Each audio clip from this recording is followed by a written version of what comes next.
thank you for this day. We pray that you will bless our time together today and pray you'll help us to make a little sense of the things, many things that are going on in the world related to Bible prophecy. Bless our time today in Jesus' name. Amen. Well, it's good to be back. Nice to come home to nice, windy Ohio after being in windy California. And then we flew back through Denver the other night, and I would say I've flown a lot in my life. I mean, a lot. And it was I don't know if bumpiest flight adequately describes it. It was the shakiest flight. I mean, I literally thought the plane was going to shake apart coming over the Rockies. So, but that's Denver. It's like that a lot. But this one was an order of magnitude above that. We lost a tree in the wind, a decent-sized pine tree, and it just, I don't know. Hopefully we'll be able to find somebody to come out and tear it apart. It didn't hit it kind of brushed the house a little bit, tore it right out of the ground, didn't even break it off, and then across the neighbor, they had lost a number of pine trees, and they had a pretty big tree in the front yard and just snapped it right at the base. And I mean snapped it off right at the base. So that was pretty bad windstorm. But we didn't lose power. I know a lot of people did, and hopefully they'll get if they haven't, they'll get it back soon. So today, running out of time or buying more, I think is the way we're going to title this one. And I want to say that to recognize the new Ayatollah, who we'll talk about in a moment. We've updated our Iran chess piece with his bust and the question mark. Is he alive? Is he not alive? Is he injured? Is he uninjured? And there are a lot of memes going around that I'll show a couple of them today that are, I think, fairly clever. He's not been seen in public, and so we'll talk about that in a minute. And so this is the update on my non-updated Wheel of Prophecy. I need to go through and revise a few of these things, some of my chess pieces and everything. But it's really, for those of us who do this, it's increasingly difficult to keep up. I hope you can appreciate that.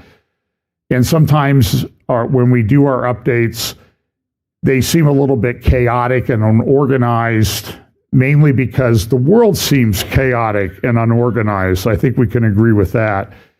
So just an update. I will be doing some interviews and things this week. Wednesday night is the next AI, technology, technocracy roundtable with the usual guys.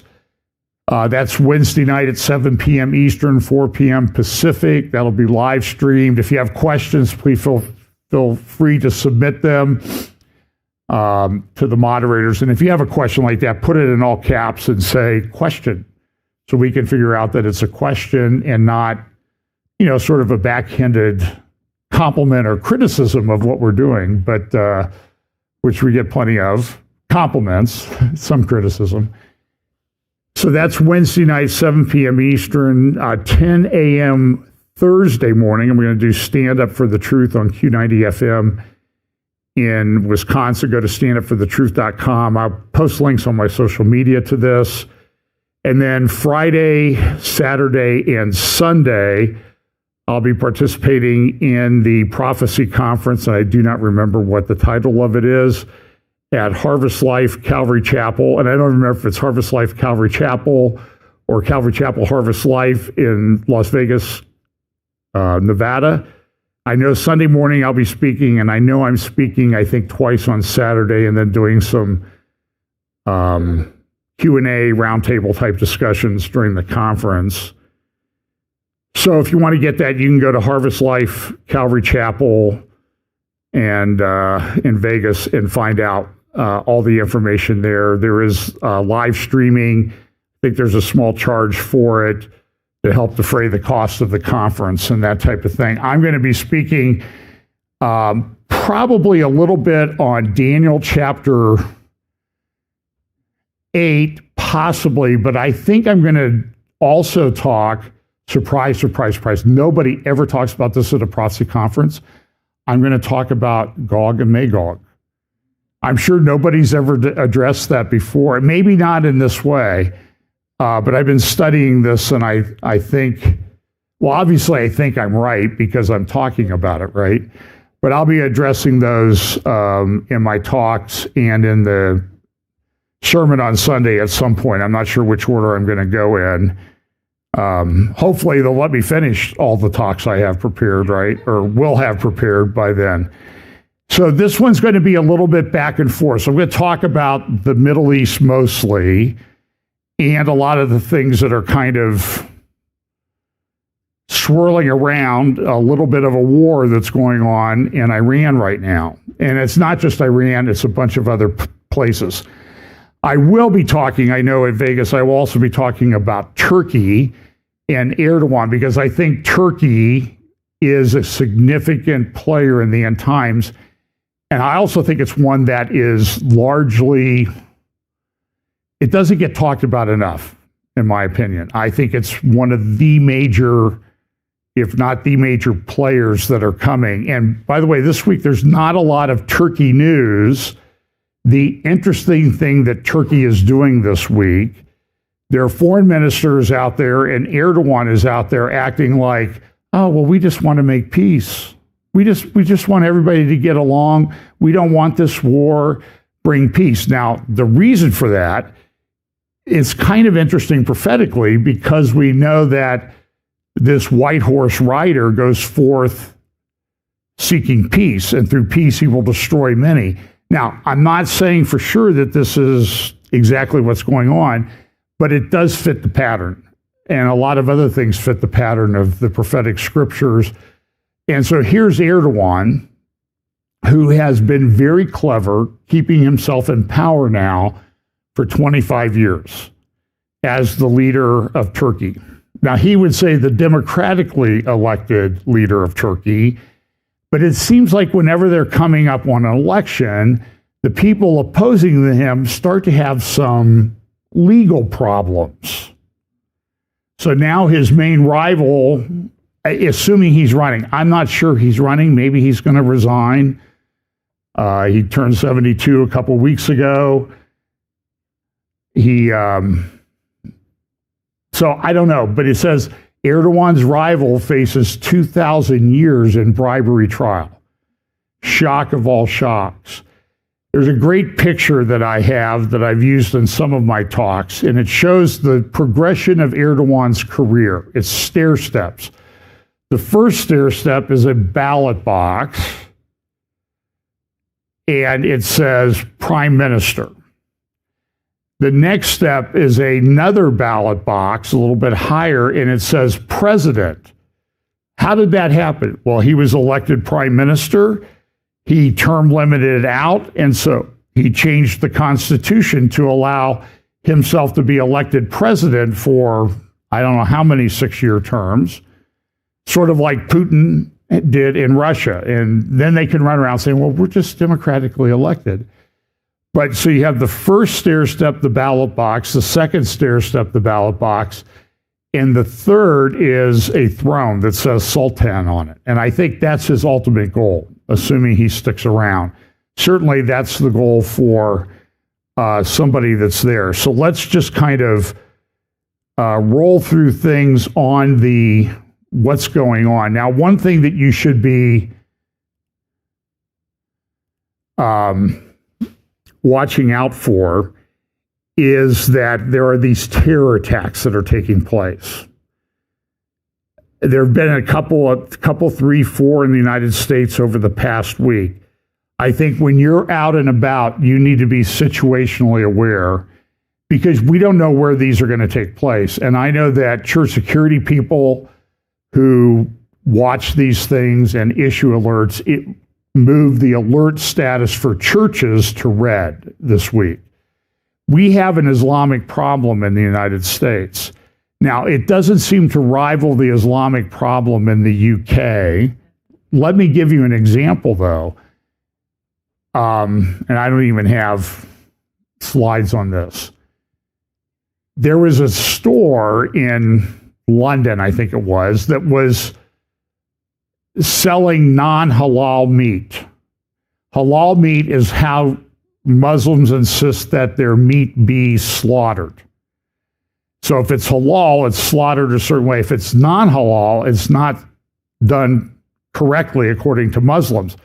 They started attacking this shop that was selling non-halal meat. The guy resisted them attacking his store. So who got arrested? The guy who owned the store. And then the mayor of London came out and said, we just need to get along. We need to stop this Islamophobia. And the term Islamophobia has been perverted and warped way beyond what it was ever meant. But up in Detroit area the other day, there was a terror attack at a synagogue that had about 140 children in the day school there, the yeshiva at the school, Temple Israel in West Bloomfield, Michigan. Now, so immediately, and this is a problem with social media, the fact that two things have happened somewhere does not mean they're connected. For example, few weeks ago, before this terror attack at this synagogue or temple in Detroit, they had a security update, a security instruction for people that went there, what to do if there's a terror attack. Immediately, these rather low intelligence people on the internet immediately said, see, it's a planned attack. It's a false flag, because they planned it, because they prepared people for an attack. Listen, folks, you got to be careful making these connections. And I see this all the time with people who get deep into conspiracy theories. And believe me, I get stuff that it's shocking to me that people claim to be Christians will send this garbage out and share the garbage, because I get it on a list. It's sent to an undisclosed email list with me CC'd, or BCC, a blind carbon copy sent to me. So I know this is going out to a lot of people, and sometimes I'll push back and say, you should not distribute this. Did you even bother looking into it?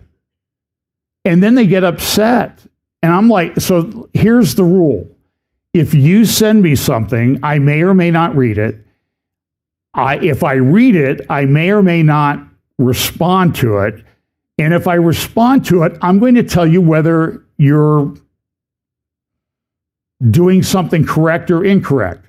So if you don't want to hear that from me, don't send it to me. That's a pretty simple rule. But I have a tendency to, usually I have this you do not believe, I have this huge filter up here, censoring the ideas that I want to put out there. I do have a filter, but if you're sending me things like this, particularly if it's anti-Jewish, I will respond, and you may not like it, and that's fine. Stop sending it to me. For some reason, there's a new update. I'm having trouble blocking people on my in my Gmail account now, and I'm about ready to just sort of blow up my Gmail account and delete everything and start over because it's totally out of control. But anyway. So a terror attack. So the guy drove into the school, into the hallway, and apparently when he drove in, he couldn't get the doors open. He started shooting through the window. There was I think he threw like a explosive device or something, and the security guards there shot and killed him. Now, it turns out that the guy was a synagogue attacker, lost family members in Lebanon airstrike. Now, this is the headline from the New York Times, which is wildly incorrect in many sense, because what doesn't it say? Oh, this guy, he was a Lebanese immigrant to the United States, and he lost family members in an Israeli attack in Lebanon. So he went after the nearest thing that he could do. He tried to kill, and believe me, if he had gotten into the school, he would have killed as many of those children as he could. Fortunately, the security guards had been trained, knew what they were doing, and they took him out. They neutralized him in the appropriate manner. But what about his family members in Lebanon? So people started, and I don't know that I didn't read the whole article at the New York Times. What I read is they didn't identify who the guys were. They were Hezbollah terrorists that were killed in an Israeli strike. And Hezbollah started attacking Israel this week. So now so this was discussed on CNN, and I want you to listen how this one commentator on CNN describes what happens. There's somebody who pushes back on it. I think his name is Scott Kent. And it's, I think this was on CNN. Anyway, it was on the news someplace. And she's talking about the attack on Temple, Israel in a suburb of Detroit. Listen to how she describes what was attacked and what she's trying to do here. Here we go. To you on this. We have seen the this rise is on in GB News in the UK. I'm in... sorry. So let me start that over again. To you on this. We have seen the rise in anti-Semitic attacks in the UK since October the 7th, 3 years ago. But what's interesting, I think, where's the difference between the two countries is that we've had multiple Islamic terrorist attacks in the UK over the last 20 years, but not always at Jewish targets. We've had concert halls, we've had random tourists, we had 7th of July on public transport. They weren't targeted against Jewish people. Is it traditionally in America, not traditionally, but in recent times, have these attacks been predominantly against Jewish targets? Well, I can't really speak on that directly. I can say that this situation, this was an Israeli temple. It was aligned with Israel. I will say that. A Jewish temple? A Jewish temple. Jewish synagogue is not an Israeli temple. It's called the Real Israel Temple. They're Jewish. Okay. They're the people of Israel. How do you just finish my point. So it was wrong from the premise. They're not Israeli. They're Jewish. So they're called the Real Israeli Temple, yes, and they do align with Israel and their beliefs. So this attack, also what we found out from the guy who attacked them was that he did have family in Lebanon that was killed from strikes, and that was confirmed. We don't know whether or not who those family members were, but it was posted on social media, his social media, the night prior to the attack, that it was actually his family and his kids that were killed. Now that hasn't been confirmed by any other news organizations, but that was seen on his social media, and that.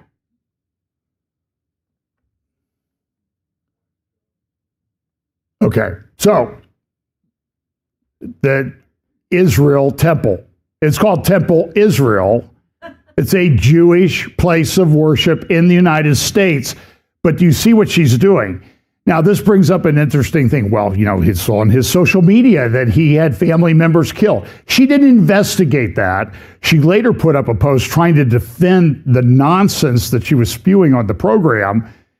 And people started pushing back on it. So she deleted that post because she looked even, if possible, she looked more uninformed, I'll say in a nice way, uninformed than she was when she was talking here.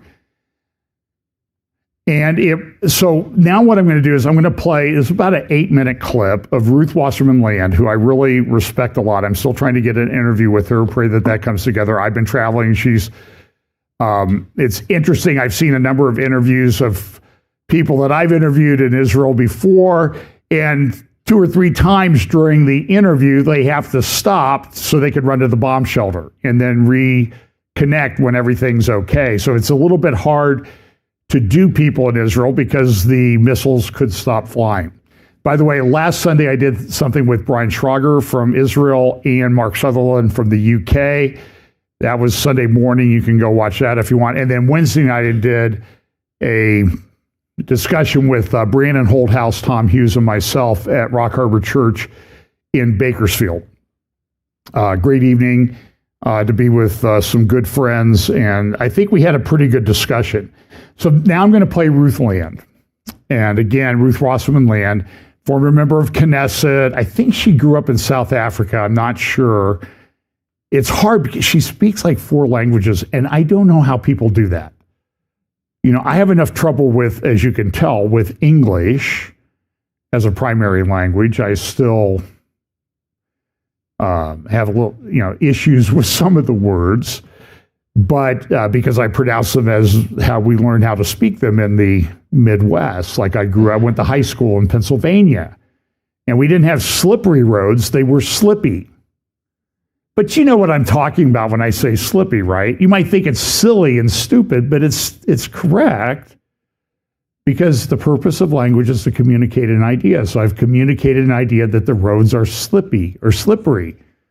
Very easy to figure out. So anyway, but I don't have, maybe I should just do subtitles and then everything would be a little bit better. But so she's going to discuss a number of issues. She's going to discuss the war in Iran. She's going to discuss cluster munitions, and then she's going to talk a little bit about Hezbollah. I did see a video clip of her this week where she was on a UK television, I think Channel 4 in the UK, talking about, well, why don't you just make peace with the Palestinians? And she eviscerated the guy. You'll see a much more refined version of that in this extended clip. So here, this is from I-24 News a few days ago. I'd like to add something about the very smart and correct things that you've said, Ariel. We've entered a whole new stage in the war, using cluster bombs over and above the fact that it is completely against the Geneva Convention and international law. This is yet another, let's say, increase in the wish to create havoc. So what she's talking about is when some of these missiles come in, you can watch the videos, they're all over the X and other places on the internet, the missile will break apart into cluster bombs. This is clearly improper, and Iran doesn't care. Iran is an evil regime. Here we go. Kill more people, to increase the impact. It's not just clinical words in a laboratory. This is havoc, death, destruction.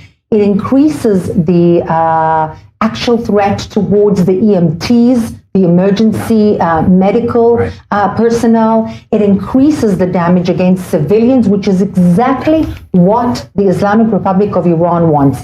And this is what the world needs to understand. This is a whole new level of destruction, terrorism, and a complete disregard for human rights, because it's very, very trendy to attack Israel with that. But this is, let's say, a turning point in the Islamic Republic of Iran. Not that we needed any proof that they're inhumane. State terror on the really high level, but most industrialized level. Exactly, on the industrialized level. This is a huge jump, and this is very important to stress and to explain that we are in a new stage. Ruth, I want to focus on the other arena right now, say the Gulf states, the Arab states, beyond. What are they experiencing today? I know this is an arena you have your ear close to, sort of how the Gulf and particularly the Arab states are dealing with day by day, hour by hour. What's sort of the latest? How do you describe the situation they're in and how they fit into this picture as of right now? So I think that there is an awakening amidst the Arab states. I think that there has been a hypocritical yet collegial sort of standing by the Islamic Republic of Iran, much like many things happen in the Arab League, brotherhood, togetherness, until a moment of truth. And yet there has been, at least declaratively, a kind of a standing together. I think there is an awakening, a rude awakening from that, after the Iranian Islamic Republic has attacked de facto all of the Arab states, which is absolute insanity. But Azerbaijan, there is Qatar, there is Bahrain, there is the UAE, of course, and Saudi Arabia. Many of these countries were asking the international arena, and particularly the United States, to prevent a war. and yet the Islamic Republic of Iran attacked them.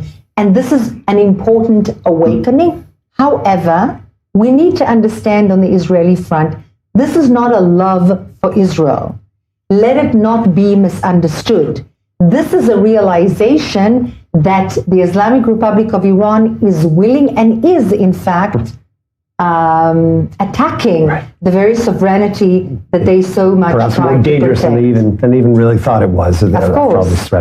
I don't feel at all that this is anything to do with Israel. I mean, with all respect, it's nice to hear nice words about Israel. Israel is well learned about if nice words are indeed, if they suffice. This is not about Israel. This is a threat that is completely extending to Europe, to the United States of America, to Canada. There are sleeper cells of the IRCG, which they will tap into when they feel that their backs are against the wall. And they're beginning to feel that. They've been creating those sleeper cells for years. This is one of the levels of the IRCG and the Ayatollah regime to protect itself.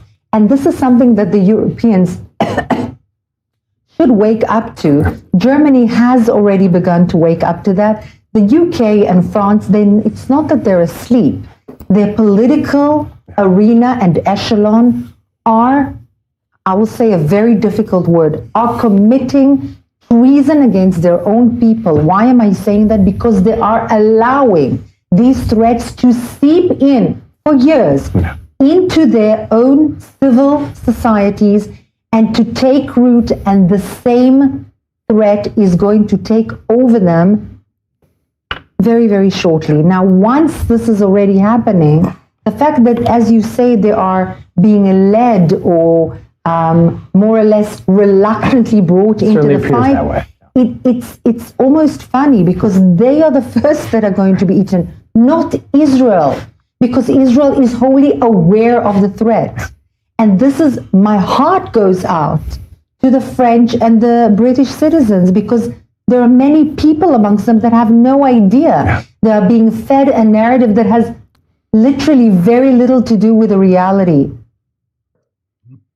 Now to come back to the studio here and bring the discussion back to Israel's conflict to the north of us here, where we left off just before the break. They're going to talk about Hezbollah. Ariel and Ruth in the studio here. Ariel, you touched on earlier that the biggest threat right now facing Israel is Hezbollah. And you know, Ruth, the effect on the people up there, this is obviously a really war-worn, battered part of the population in Israel that has seen an unbelievable amount of conflict. You know, how do you describe, you know, the plight as we enter another round here with Hezbollah? How do you describe what's going on up there? So first, I want to emphasize that completely without any reason, Hezbollah, without being attacked, without being dragged into the war, openly, casus belli, open fire onto Israeli civilians. This is number one. Axiomatically, this is an act of war. And hence, what needs to be done is to destroy that threat. That is an absolute responsibility of any government on the face of the planet to prevent any militia anywhere on the planet from openly attacking its own citizens. That's number one. Number two, the civilians, the Israeli Jewish civilians in the north of the country, by the way, not only Jews, Druze, Muslim, Christian, and Jews, all together living in the Galilee and in the northern part of Israel, are being constantly sitting for days, mothers, grandmothers, children in the safe rooms. It's hard to imagine. Almost even for us in the center of the country, it's hard to imagine. It reminds us of years back, and it is exactly what had happened to our civilians in the south of Israel prior to October 7th. 20-odd years of absolutely constant barrages of missiles. With little warning, if any warning at all. Exactly, from Hamas onto the civilian population in the south. Likewise, from the Hezbollah, almost zero warning. And this is a situation which, frankly, is beyond. It's beyond something that Israel should be expected to accept anymore. These people have had enough. 20, 30, 40 years of endless barrage of rockets. This is unacceptable, inexplicable, and with all respect to the nice comments made by the government of Lebanon, Right. and God knows Israel wants peace with Absolutely. Lebanon and wants no war with Lebanon, but this is not good enough anymore. We will not have our people sit in the safe rooms anymore and have traumas for the rest of their lives and little children killed because you cannot not offer a safe haven to absolute terrorists who bombard innocent civilians. It is unacceptable anymore. And So she's right. So let me tell you a little bit about what's going on in Lebanon. I was up there in November when I was in Israel. We went all the way up to Metula. So if you sort of think of Israel as your hand, don't take this the wrong way. The middle finger here is where Metula is. That's the far north of Israel. There's like a little finger of it up there. And we went up to the Metula border. There was a listening post there that had been attacked. You could see evidence of Hezbollah rocket attacks. And then when you look down on the village of Metula, about 90% of the people had not yet returned. So they left shortly after October 7th, 2023. So we're there 2 years later. They have not come back. A lot of roof damage and that type of thing because Hezbollah was firing a lot of rockets into Israel. If you want to learn more about that and what the response should be, tomorrow at noon Eastern, you can go to israel-alma.org, israel-alma.org, and register for a webinar. They won't bother you with a bunch of emails or anything. It's just the way they do it to get people on Zoom. Zrit Zahavi and the people at Alma are going to do a webinar, probably about an hour, to tell you about what's going on. Highly recommend it. She is a superb analyst. I've not interviewed her, but I've interviewed some other people from Alma. They are all top quality people that understand the situation. And Ruth Land is correct. It has reached the point where Israel cannot tolerate this any longer. I talk to people in Israel daily, and they are tired. So they get awakened in the middle of the night to go to the bomb shelter because they launched. Now the missile attacks have dropped off dramatically. But how many missiles does it take to cause problems in what is termed by the Islamist government of Iran? Israel is a one-bomb country. They launch one nuclear weapon into Tel Aviv, it's over. And Israel cannot tolerate that. We would not tolerate that. It's sort of like saying New York City is a one-bomb city. It pretty much is. One bomb properly placed in New York City. And what's the cascade fallout effect from New York City going down? It's catastrophic. We saw what happened on 9/11. Remember how disruptive that was for weeks and weeks and weeks?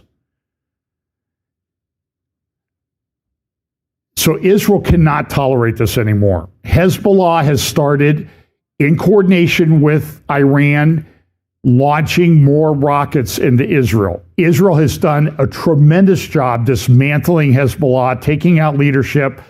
The pager attacks, remember what happened? That was not even, I think, about a year and a half ago. It seems like it was 5, 6, 10 years ago now, right? Because of everything that's happened.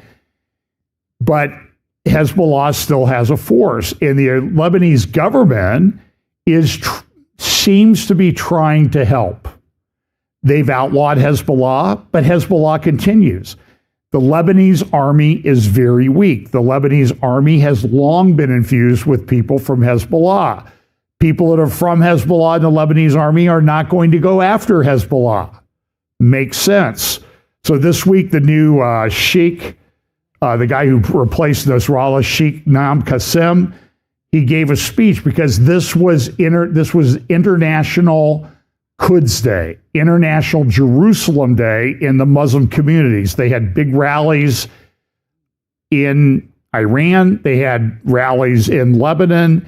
and he gave a speech. Listen to what he said. This is just quoting him, so you can understand that this is really always about Jerusalem, and that's what the Bible prophets said, that in the end it would be all nations gathered together against Israel, and we're seeing that playing out pretty much right in front of us. So he said this, our Imam Khomeini, the guy who did the Iranian Revolution in 1979, said, Jerusalem is an international day that is not only about Jerusalem, but also the day when the weak face the arrogant, the day of confronting the peoples living under the yoke of American and non-American injustice to the great powers. Therefore, this day has its symbolism in calling for the liberation of Palestine, and it has its symbolism extending to all the vulnerable of the world to be freed from the yoke of slavery and injustice. Boy, that sounds like the mayor of New York, who had a big Ramadan dinner in New York, inviting in a guy who's a terrorist. It's insane. This is New York City. The current war in Palestine and the confrontation against the Israeli enemy and the encroachment carried out by the Israeli-American enemy on the region and the world is in fact because of this sinful planting which did not let this region settle for more than 70 years and will not let it stabilize long enough as it exists and continues to exist. So now in the connection with Lebanon, here comes Emmanuel Macron. He's going to reach out and he's going to try to be a peacemaker. He wants to be a peacemaker. He wants some legacy. By the way, great thing about the French Constitution, he can't run for office in 2027. He's out of office. So there's a lot of people, I have friends, that believe, well, he's a candidate for the Antichrist. That came from that Economist magazine where he was walking on water. I've updated that with, I think, a more appropriate picture of how I think about Emmanuel Macron, sort of sinking beneath the waves. You see him there with his sunglasses that he had at Davos. What was up with that? Did somebody punch him in the face? Anyway, so I've updated that. That was from 2017, by the way. And so now we get into 2027, and he's going to be leaving office. But he's running around trying to say, we can make peace in Lebanon. And the word yesterday was he's even suggesting that Lebanon, as part of any agreement with Israel, would recognize Israel. Now, this is kind of interesting because it's an expansion. If it happens, it would be an expansion of the Abraham Accords, which I've said you need to pay attention to, and I might get to something later about that. By the way, Time magazine kind of built on the Economist magazine and put Macron on the cover in November of 2017 and titled it Europe's Next Leader. But it's kind of interesting that the M sort of makes little horns on Macron's head. I'm sure it's just an accident. Nobody's sending a message. However, on the, let's see if I can expand this. I did put a little all-seeing eye on his Napoleon hat. Because if you remember when he was sworn in front of the Louvre with that pyramid, there was like a red eye above the pyramid right above his head when he was sworn in back in 2017. And again, I'm sure it was just a coincidence. But however, maybe not. So, okay, so let's do this. And this is going to be a little bit difficult to organize. Let me get some of Trump made a few statements this week. This was on March 13th. Moments ago, at my direction, the United States Central Command executed one of the most powerful bombing raids in the history of the Middle East and totally obliterated every military target in Iran's crown jewel, Karg Island. Our weapons are the most powerful and sophisticated that the world has ever known, but for reasons of decency, I've chosen not to wipe out the oil infrastructure on the island. However, should Iran or anyone else do anything to interfere with the free and safe passage of ships through the Strait of Hormuz, I will immediately reconsider this decision. During my first term and currently, I rebuilt our military into the most lethal, powerful, and effective force by far anywhere in the world. Iran has no ability to defend anything we want to attack. There's nothing they can do about it. Iran will never have a nuclear weapon, nor will it have the ability to threaten the United States of America, the Middle East, or for that matter, the world.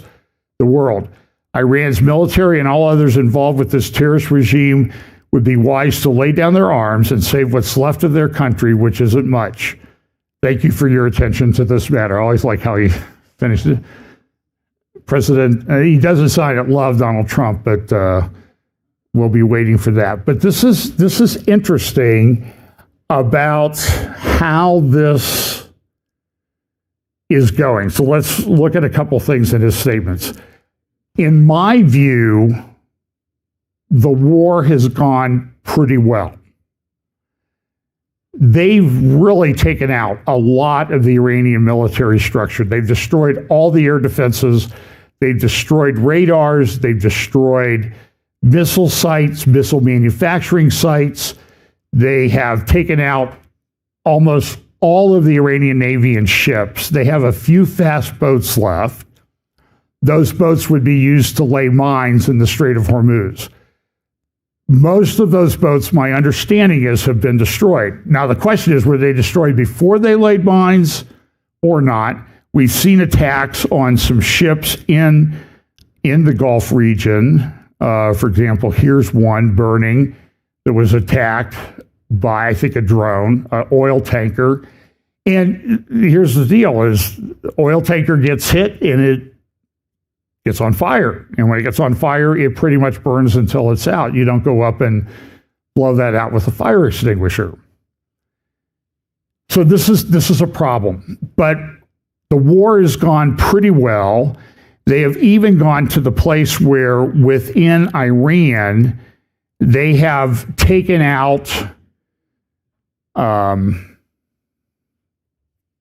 this is kind of interesting. The United States hacked and Israel hacked into the street cameras in Tehran.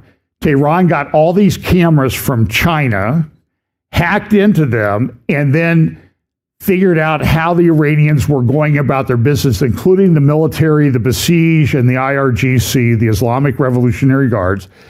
And they've, by the way, China now, there are pictures all over China on social media of China taking down their surveillance cameras in big cities in China because they don't want to be hacked. So turnabout is fair play. You guys hack us, we hack you, and I guess everybody gets hacked off about everything. But so what they've done is they figured out where these Basij or IRGC units were setting up checkpoints, and they're obliterating them. They're taking them out before they could do anything. Now, the question is that going to lead to a revolution? I've seen pictures of videos of big street demonstrations taking place. I don't know if they're real, to be honest with you. There's very little coming out of Tehran, out of Iran. Newspaper websites, news websites are pretty much down. And so the Iranians don't want you to know what's going on. By the same token, there's not a lot of information and video being sent out there by our government. Part of that is it's in a military operation. You don't want to let the enemy know how you're going about things. But listen, all the Iranian channels, the pro-Iranian channels, are out there saying, oh, see, United States and Israel, they're not putting anything up. That means it's going really bad for them. They're losing. Everything they have is being destroyed, and on and on and on. So right now in this war, it's a massive, immense propaganda operation, particularly on the Iranian side. They act like, remember the guy in the Iraq war, Baghdad Bob? I mean, everything is blowing up behind him. He was sort of like CNN. CNN, when they went to the Black Lives Matter protests, everything, the city's burning in the back. There's a minor unrest going on here in the city.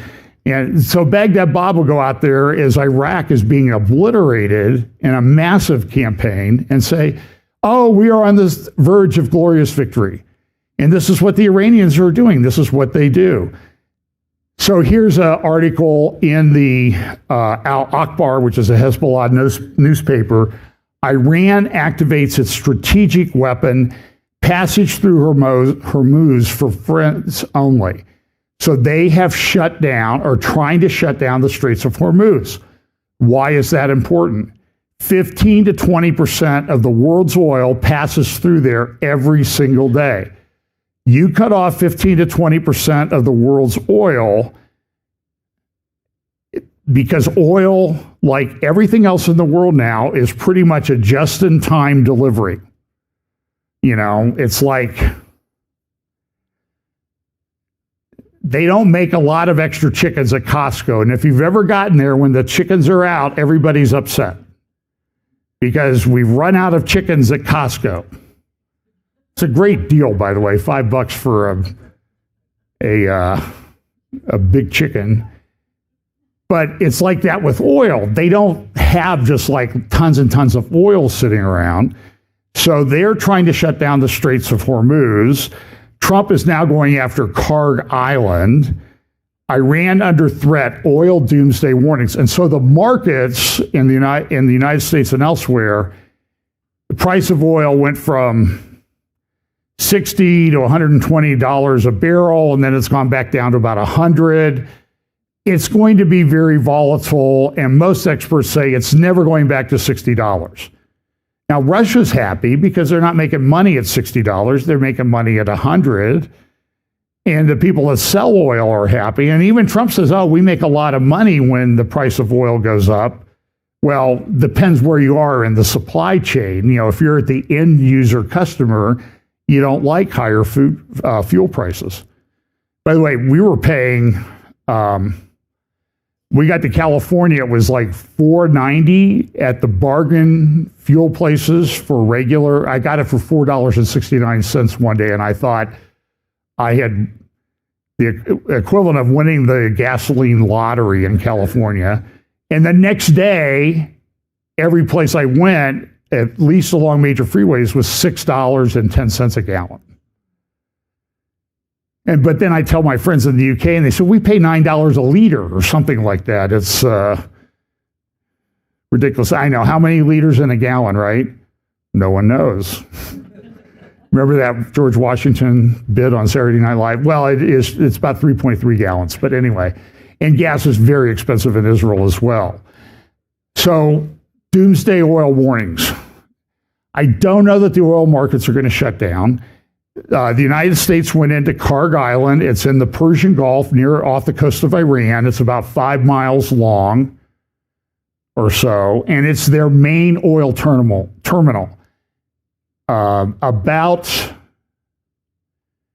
kind of interesting. Why do you call the place where the oil shipping begins the terminal? Anyway, so we've sent Marines in there. We bombed all the military infrastructure on the island. Didn't touch the oil infrastructure. That's what Trump was talking about in his Truth Social post.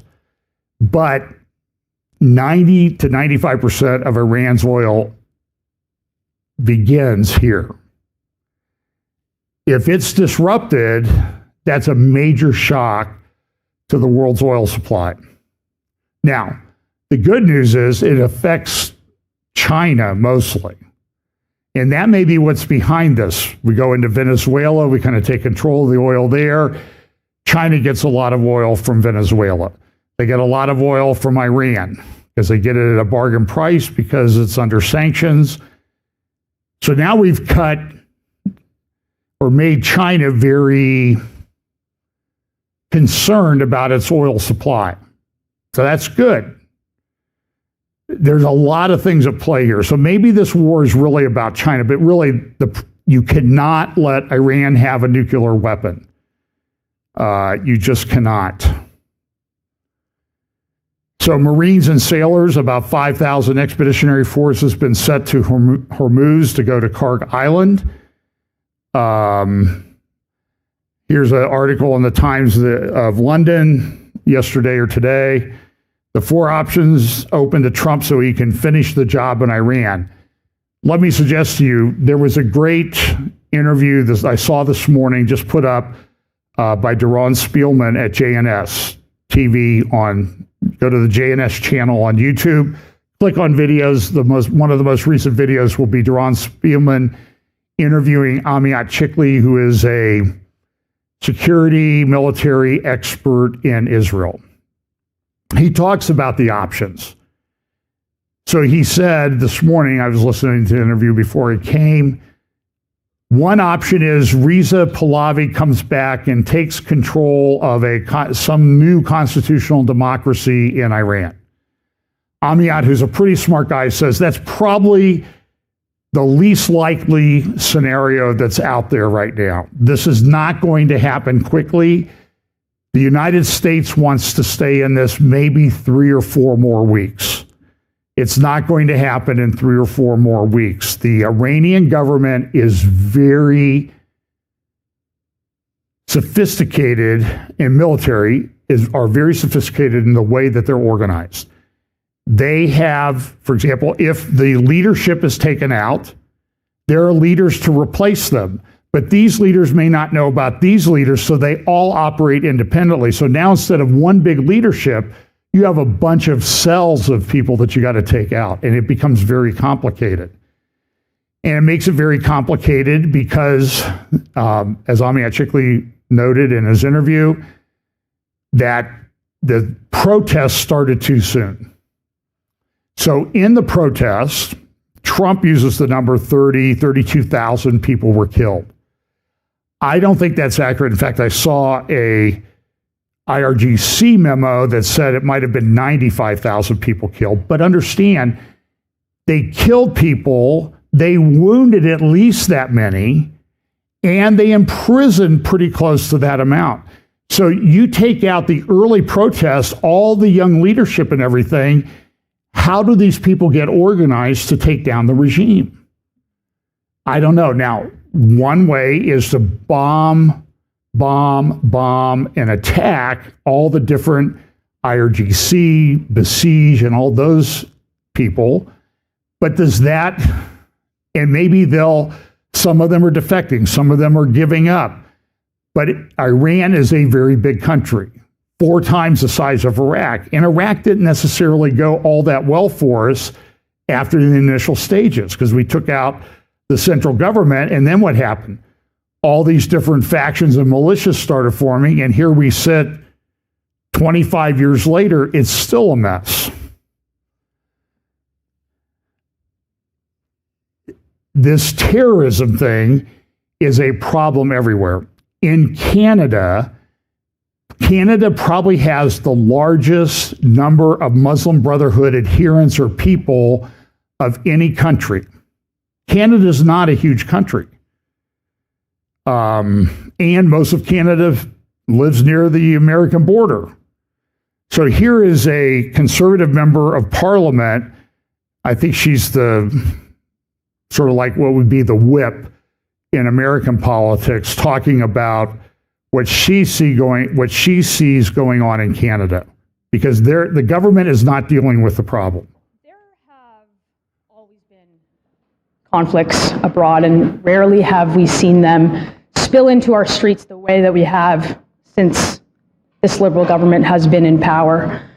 We now know from the Iranian community right across the country, from many others, that there are hundreds of IRGC agents presently on Canadian soil, using Canada as a safe haven to organize and to fundraise and to terrorize diaspora communities right here at home. We have seen now critics of the Iranian regime from out west, an investigation now being treated as a homicide, somebody who is critical of that regime. We see constantly, particularly as an MP from a region who represents many in that community on a weekly basis, those calls coming into our office, informing MPs and at all levels of government, including authorities, that they are terrified of living within their own communities. The hundreds of agents that are here today live in Canada with complete impunity, and we have a Liberal government that has done absolutely nothing to stop it. We've seen violence against businesses, gunshots into Iranian activist businesses.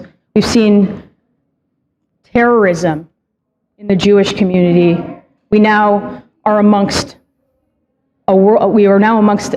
nations that lead the world in attacks against Jewish institutions. Today we are calling on the government to table a plan to get rid of these terrorists that are on Canadian soil. Well, one thing they could do in Canada is identify these terrorists as truck drivers, because we know the Canadian government will shut them down in a minute. And by the way, pray for Ohio. My understanding is that Amy Alcott in the latest poll is up by 10 points over Vivek Ramaswamy. Do you remember what she did to this state? Those daily briefings? So, you get the governments you deserve, I guess. So here's an editorial from the New York or Wall Street Journal. Khamenei cemented the U.S.-Israel alliance. One thing that has happened in this war, which is unusual even for World War II, is the extent of cooperation between the United States and Israel. Now, let me make a comment. There's a guy named Brett Weinstein. I think it's Brett Weinstein. He's an evolutionary biologist. Back during the Charlie Vector days, he was very popular because he looked at the science involved with all the state-approved treatments, and he did a great job. But he was on Tucker Carlson the other day, and he's Jewish, obviously from his name, but he's saying, oh, well, Bibi Netanyahu gave Trump a golden pager. That was a message to Trump: if you mess up, we'll do to you what we did to Hezbollah. People are losing their minds. Do you understand what he's saying? That the United States is intimidated by the Israeli. Donald Trump is intimidated by Bibi Netanyahu. I have trouble wrapping my head around that. But people are saying this stuff all the time. Even people who we thought were allies intellectually or ideologically, like Tucker on many issues, have completely gone anti-Semitic. Now, I'm not going to tolerate it. Okay, if you don't like me criticizing Tucker and that bothers you, I'm going to, on the way out, I want you to understand, you need to reset your discernment meter if you think that guy is okay. He is a complete, total propaganda op. Block me, unfriend me, unfollow. I don't care. I'm more about the truth, and I can see what Tucker is doing. I have studied this for years. I have spent hundreds and hundreds of hours of researching this, as have many others. For example, there is a X account named Insurrection Barbie. I don't know exactly who the person is. She claims to be evangelical. I don't know. All I can say is she is putting up some of the most well-documented, well-reasoned articles on the issue of the Russian Dugin influence on the American right and other things, and the attempt by certain elements of Catholicism to undermine the right wing in America and the evangelical right wing. So I put up those articles. I can tell you what she says in those articles is true. I have researched it ad nauseum. Rare Foundation, Amy Meek, Trevor Loudon, many, many others have talked about this red-green alliance axis that's infecting the right wing in America. So what happens? So somebody goes out there, the one person that comes to mind is Emerald Robinson from Lindell TV. She goes out there and says, oh, Amy Meek is a convicted, or not Amy Meek, I'm sorry, apologize, Amy. Insurrection Barbie is a convicted felon. You shouldn't listen to anything that you say. And I've received a number of emails. John, you recommended Insurrection Barbie, and she's not a very good person. Listen, and this is what I tell them. First of all, as Christians, we are what? People of grace, right? So maybe they did something wrong in their past, but deal with the substance of what is being said in those articles and stop this propaganda op. Oh, that's a bad person. You shouldn't listen to anything you say. If you fall for that, you've fallen for it. You've fallen for the propaganda op. And yes, this person from Lindell TV, Emerald Robinson, and I have friends who work at Lindell TV, so don't say I'm saying everybody at Lindell TV is bad. I'm just saying I've been following her for a while, and I have a major problem with her anti-Jewish bent. And so today there was another article that Insurrection Barbie put up.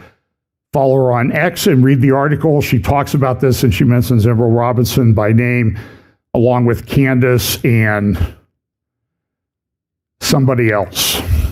I don't think it's Carrie Prejean, but that's a whole nother propaganda operation there. But so deal with the substance of what she says, okay? For example, I don't know, maybe Tucker has bad taste in wine. I don't think that's a reason that you should reject what Tucker says. You should reject what Tucker says because it's demonstrably false. While I'm thinking about it, let me give you an example. You know, a lot of weeks I come up here thinking, this is not going to last very long. How's that going? So he was interviewed the other day. Remember Trump and others, Bibi Netanyahu, who said we want unconditional surrender. We want unconditional surrender from Iran, which is what we said in World War II, right? Listen to what this creep says about that and how he twists this into a propaganda thing for the Iranian government.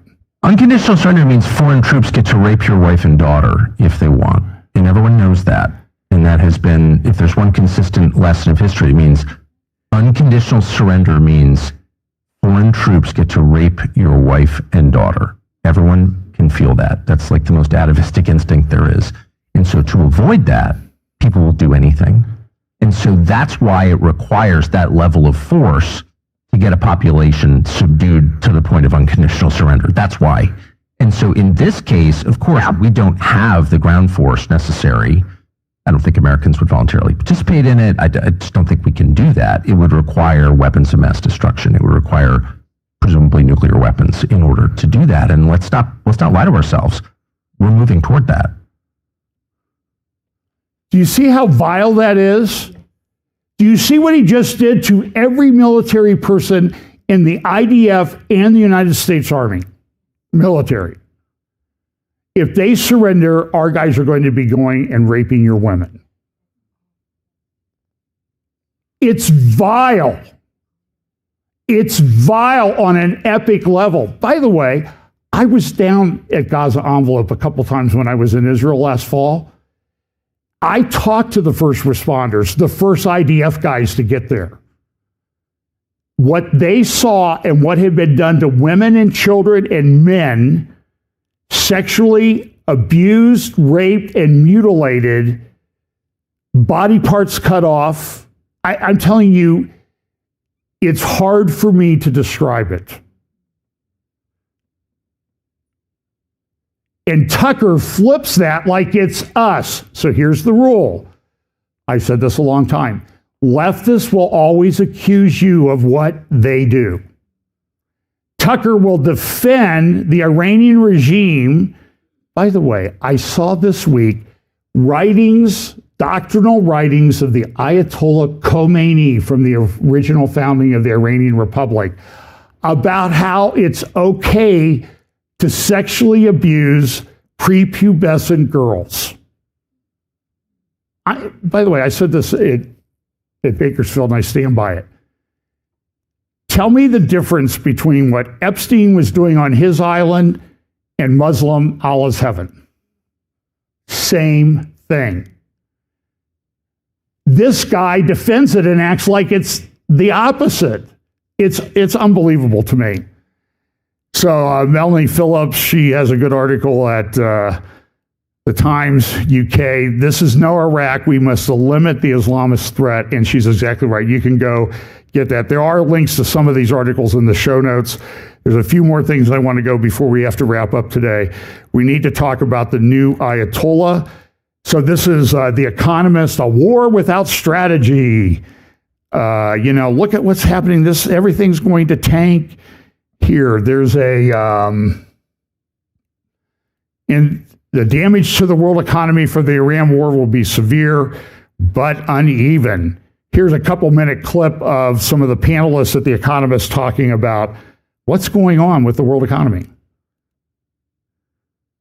Just give us a kind of short overview of what the impact is of the energy supply shock we've seen to date. It doesn't look like the supply through the strait is going to be resumed anytime soon in anything like the numbers that it was before. This is 15% of the world's oil supply, and that's even net of the tankers that are rerouting. But it's actually worse than that because we're also losing about 20% of the world's liquefied natural gas that comes from Qatar, and they've shut down their production for now. I think the consequences of that are being felt particularly in Europe because only very recently Europe has weaned itself off Russian gas and onto LNG. So these two things happening at once are kind of reverberating around the world's energy markets. Greg, clearly a huge gap between what markets are expecting and the reality.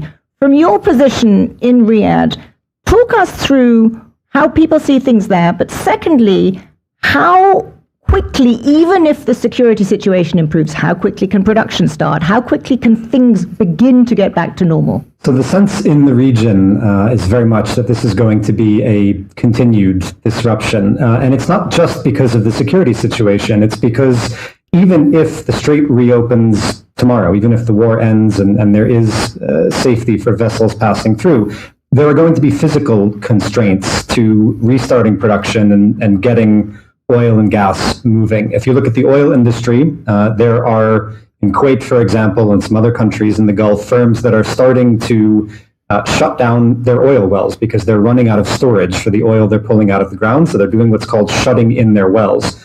Once you do that, it can be difficult to get them restarted. It can take time. In some cases, especially with older wells, you might not be able to get them restarted at all. So there might be a lasting disruption to energy supply. And then similarly with gas liquefaction in Qatar, if you think of it like your refrigerator that's been turned off after a long blackout, when you plug it back in, it takes time for your refrigerator to cool down again. The same thing with gas liquefaction. You have to get that gas down to something like 160 degrees below zero. The whole plant has to be cooled to that temperature. Once you turn it back on, that doesn't happen immediately. So we're looking at, in terms of physical disruption, probably a month or more before we can get back to pre-war levels of oil and gas. Well, that's good news, right? By the way, I was going to title this in an unusual update. The news is not that good. I mean, this is kind of a negative week. I mean, even in the UK, for example, they're talking about reopening the North Sea. Why did they shut down the North Sea? You can see the oil platforms there from off the coast. I've seen them. Because they went green. We'll just do batteries and solar and wind. Solar doesn't operate all the time. Wind doesn't operate all the time. You need continuous on energy. And Europe is completely, I don't know if I would call it this, shooting themselves in the foot. So here's a marine traffic map. You see the Arabian Peninsula there in the middle. And there's a couple of choke points. One is the Straits of Hormuz up there between the United Arab Emirates and Iran. And it's about, I'll say roughly 20 miles wide, but the shipping lanes are about 2 miles wide in each direction. These are big ships. You can see these are massive ships. So you can go to marinetraffic.com or .org, I think it's marinetraffic.com, and you can click on, set the filters for tankers, and you'll see every tanker on the ocean at that time.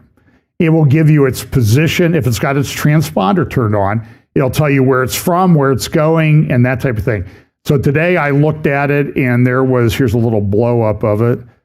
There was like one ship going through the Straits of Hormuz. Right there. And it's a choke point. There's another one, the Bab el-Mandeb Strait down off Saudi Arabia. And what's interesting is Saudi Arabia sends most of its oil to the Persian Gulf. Let me go back to this. Okay, so Saudi Arabia, most of its oil facilities are over by Bahrain, and so that's where they ship a lot of their oil. Their refineries and things are, but they do have some pipelines. So if you go over here, what do you see? There's not many ships there off of Saudi Arabia, one of the biggest oil producers in the world. Where are they? They're all over in the Red Sea. They've been able to shift production over there, but now the Houthis are saying, well, we're going to shut down the Bab el-Mandeb Strait here, entering the Red Sea. Now, they haven't been heard from much lately. They're making some noise. And I'm just telling you, if they start to do anything, I am highly confident if we still have bombs left, we're starting to run out of some stuff, Trump is going to send some big bombs down there to take care of the Houthis. And I'll have to revise my Houthi chess piece again because I don't know how to make the obliterated chess piece look correct. So this is a big deal. So The Economist says the world's going down, everything is happening, and there's a new Ayatollah in Iran. So this is my new Iranian chess piece. Hamas, by the way, is saying, please stop attacking the other people in the Gulf, Iran. That's kind of interesting. And here's bomb but standing. So the other day, they said, hey, we're going to send the new Ayatollah is coming out and he's going to give a speech to talk to everybody. Nobody's seen him yet. He has not appeared in public. So the word is anywhere from he's dead to he was severely injured. He has severe lower leg injuries. He lost a leg. He's in critical condition in the hospital, but nobody's seen him. He's the unseen. He's another unseen imam, and who knows what he's doing. So here's the Iran activates the Hormuz weapon, Al-Akbar. We are going to the end. We're going to do this. Now, this has led to some interesting memes about the Ayatollah because they came out where he was supposed to appear and they had literally a cardboard cutout made up to look like the imam, the new Ayatollah. So everybody's doing these little memes, like I want to be a real Ayatollah. And then you see all the pro-Iranian people, Tucker, Marjorie Taylor Greene, Candace, and Thomas Massey, having a candlelight vigil for the cardboard cutout of the imam, the new Ayatollah. So who knows? But if you think, Gatestone Institute has a great article this morning, Iran gets a new supreme guide. Now, I don't know if I agree with his premise that the Ayatollah Khamenei, who I still don't think they've had a funeral for yet because they're afraid that Israel or the United States might use that as an opportunity to take out leadership. So I don't know if he's been buried yet or not. But this article says, well, he wasn't really an extremist in the beginning, but to survive in an extremist environment, he had to become an extremist. I think he was an extremist all the way along. They say his son is even more extreme than the father, Mosaba Khamenei, the unseen Ayatollah at this point. And he's a hardliner of a hardliner. So you can read about that. A lot of articles. So here's one. This is the Newsweek. An island at the center of the New World Order talks about Diego Garcia and how this plays into the China-U.S. conflict. There's also a good article I think this is in the New York Times. So there are all these weapons, we shoot missiles, they shoot missiles. We shoot drones, they shoot drones. And they cause a lot of damage. I mean, here's a picture in the I think this is a highway in the United Arab Emirates. They're attacking the United Arab Emirates. People live in these beautiful resort towers in Dubai are saying, we're leaving. Saw a picture of the airport the other day, probably the busiest airport in the world. It was wall-to-wall people trying to get out. It's interesting, I have Jewish friends in the United States from Israel. They're trying to get back to Israel. They want to get home. It's kind of an interesting juxtaposition. So a lot of these social media influencers who live the great resort life in Dubai, they're talking about getting out. One of the things that has been used, iron beam and lasers have been used, I think, both by the United States and Israel in defending against some of these missile and rocket attacks. The only problem with them is they have very limited range. So you need a lot of iron beams, a lot of laser defense systems, because they might only be able to operate a couple miles at most. They're very effective in that range, but if you have something that's not within that 2 miles, it's not effective. And if the weather, if it's foggy or dusty, a lot of pollution in the air, they're not extremely effective. They're great. They only cost a couple dollars instead of $120,000 per or $2 million per missile to shoot down a $120,000 drone. So it's great that the technology is changing, but it's a problem.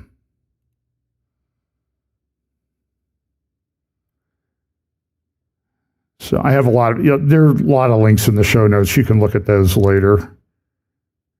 Okay, this is John Spencer.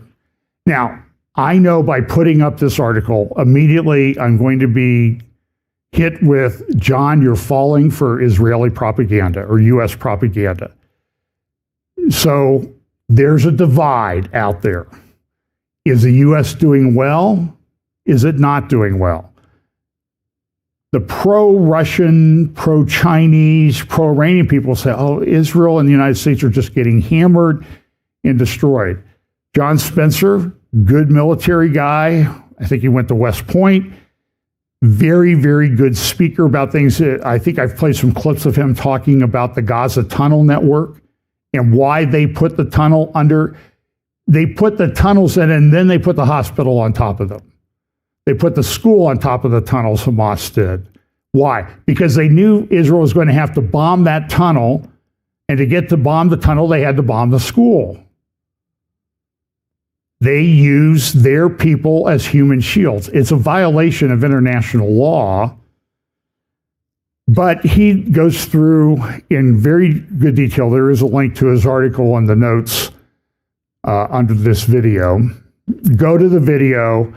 And it starts with the title, and then down below there's a little bit of a description. There's it says more. Click on more, and it'll expand that description. It'll show you all the show notes. That's where they're located. And he says we've taken out all their vaunted air missile defense systems that have been sold to them by China and Russia. We obliterated them. They're pretty much gone. But he makes this note, and I think this is correct. Modern warfare is no longer defined by individual weapons platforms alone. It is defined by networks. Western militaries have spent decades investing in systems that integrate satellites, aircraft, drones, sensors, cyber capabilities, and precision munitions into a unified battlefield architecture. This allows forces to detect targets faster, share information instantly, and strike with extraordinary precision. And I think that's true. But Iran buys Russian missile defense systems, and they're like, well, we've got Russian missile defense systems. We're going to be okay. The question is, where does all of this go? There's an interesting graphic in the Times of London this morning. Hormuz risk toppling world's trade dominoes. What's going to happen? Good graphic. I think I used dominoes one time. I should copyright this stuff. It changes air traffic patterns. This is today. up above, you can see how air traffic is avoiding Iran. And this is below is what it was like a year ago. It's very disruptive to airlines.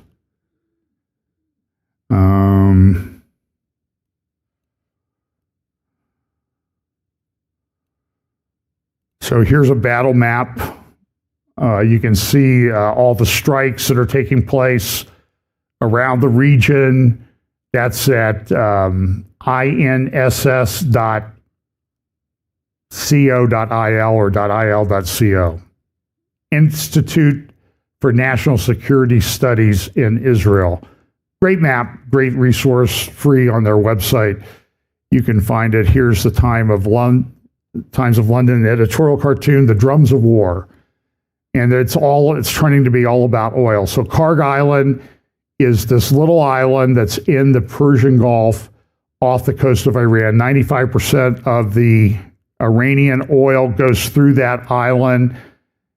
Trump has struck the military installations there and may be sending in troops to take complete control of it. Don't have time for that one today. Okay, so here's a good article at the Free Press, also at Hudson Institute. And I'm just telling you where this is going. So what it's doing, it's kind of bringing these Gulf Arab countries together and sort of pushing them into an alliance with Israel.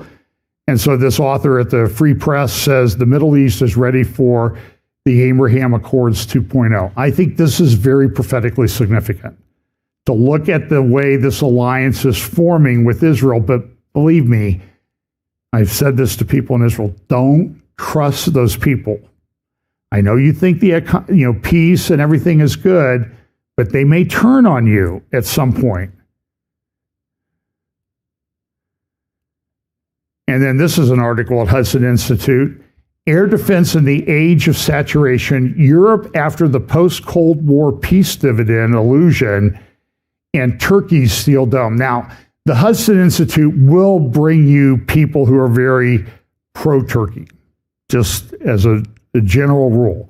So understand that they're biased in the way they say this, but what this guy is saying, and based on what my research is indicating, is that Turkey, which is an incredibly significant country in Bible prophecy, you need to pay attention to it. Watch Turkey. Watch Turkey. If you didn't understand that, watch Turkey. Very important. And what Turkey has done is Turkey is itself also doing this, what John Spencer called this integrated military defense system. They call it the Steel Dome in Turkey. Israel calls it the Iron Dome, is one of the aspects of that. There's many other components to it. So it's important to watch these developments. Turkey is going to become increasingly significant. Again, this week, Turkey's running around acting like, oh, we're the peacemaker. We just want everybody to get along. But they know there's a problem. They got a problem with the Kurds. The Kurds are trying to go into Iran. Turkey would love to go into Iran if Iran's going to fall apart. You just need to pay attention to it because the situation is going to be very fluid over the next few weeks. So just a few more headlines. Oil windfall gives Russia a big day. That's true.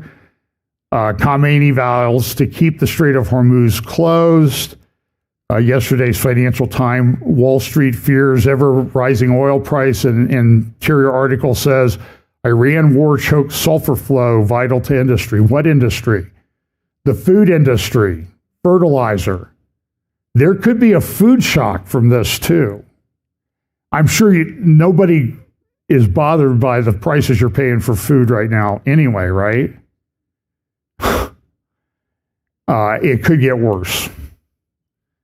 European capitals seek Hormuz deal with Tehran. So France and Italy are running to Iran. We want to make peace. We want to make peace. This is Financial Times, so it's European, so you got to factor that in. Iran surpasses expectations with scale of counterattack, and then tankers transfer illicit Iranian oil in plain sight. And just a few more headlines here. The oil price war, Iran and the rising perils of AI in warfare. Just talked about these integrated systems. We're going to be talking about AI and warfare technology on the roundtable Wednesday night at 7 p.m. The Technocracy Roundtable. And energy shock will further damage fragile inflation psychology. And then this other one, why Iran could become the next Iraq. There's also a number of people saying, Naftali Bennett in Israel and other ones, saying, guess what? Turkey is the next Iran. Why? Got to watch Turkey. You should get that from Bible prophecy. You should just get it from basic geopolitical analysis. Okay, that's enough. Oh, didn't finish early like I thought. It's a very complex world in which we live, folks. So, again, I'll be in Las Vegas Friday, Saturday, and Sunday, Harvest Life Calvary Chapel, doing a conference Friday, Saturday. And I know I'm speaking at church on Sunday morning. They put me in the last slot on Saturday. And Pastor Kurt Reed said, we did that. Then he sent me a thing like, do you want to go to dinner at 6:30 on Saturday? I'm like, I wanted to say, do you think I'm going to be done? Keep my food warm. But anyway, look, if you can watch that, that would be great. Or attend if you live out there. So let's pray. Lord, we just pray, Lord, that you will fill us with your Holy Spirit, Lord, that you will give us wisdom to live in a very difficult time when things are difficult to understand and figure out what's going on, but also help us to be committed to staying in your words so that we can understand those things as you have laid out that they will, as to how they will happen in the end times. Pray you'll give us strength. Pray you'll give us opportunities to share the gospel with those around us. Bless us this week. In Jesus' name, amen.